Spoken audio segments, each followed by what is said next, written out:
Welcome to the fourth movie in the series, Initial Comprehensive Training, Timesheets. During your initial intake, your service facilitator will teach you how to complete timesheets. They will review the timesheet schedule with you and what a paper timesheet looks like. Don't worry if you do not absorb all of the information immediately. Your service facilitator will be back in a few weeks to go over the timesheet process again. Timesheets are submitted to PPL for payment every 2 weeks.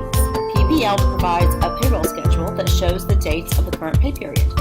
Depending upon where you live, you will follow payroll schedule A or B. Your service facilitator will let you know which payroll schedule to follow.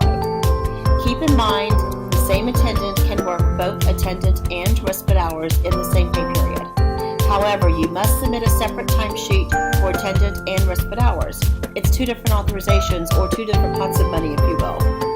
I always like to remind everyone not to overlap 1 minute of time between attendance or service types. For example, if you have 20 attendant hours per week and your attendant has used those, but you have respite hours available and need to use respite to complete the week, be careful of that minute overlap. If the 20 attendant hours ended on Thursday at 2, then the respite hours would pick up on Thursday at 2:01. The same goes for overnight respite. The day ends at 11:59 and you begin the next day at 12 midnight. If you are using paper timesheets, they can be faxed or mailed.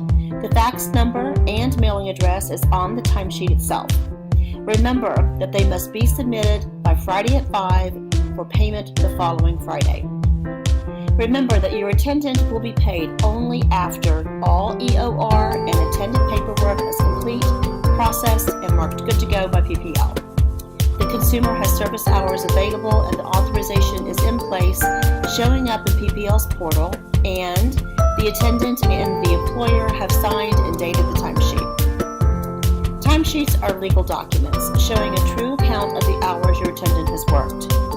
Should you require help submitting your timesheets, you could always call PPL at 866-259-3009. Now, moving on to e-timesheets. Timesheets can be completed online via e-timesheets. This is much preferred over the paper method timesheets because it will catch common mistakes made on paper before you submit, such as the minute overlap that we talked about, or two attendants accidentally putting down the same time. The process for e-timesheets is a simple one. Your attendant will log onto e-timesheets with a username and password and create a timesheet and hit submit.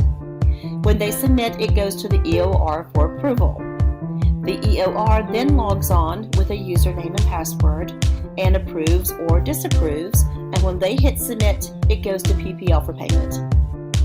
After you have the consumer ID number and your attendant has their attendant ID number, you can each set up your username and password.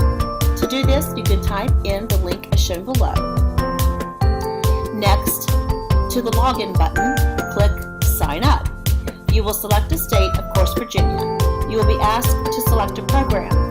This will be a drop-down menu of several choices. You will choose Virginia DMAS F1 program. When asked to select a role, you would choose Consumer, as you, the EOR, are doing this on behalf of the consumer. The rest of the information that is asked is yours to set up on your own as your username and password. For your attendant to set up their username and password, they will follow the same instructions with the exception of the role selection. They will choose Provider, as they are providing services. Your service facilitator will go over with you how to complete timesheets online and also offer you an example of paper timesheets. Both the example and instructions to create a username and password are in the book left with you at intake.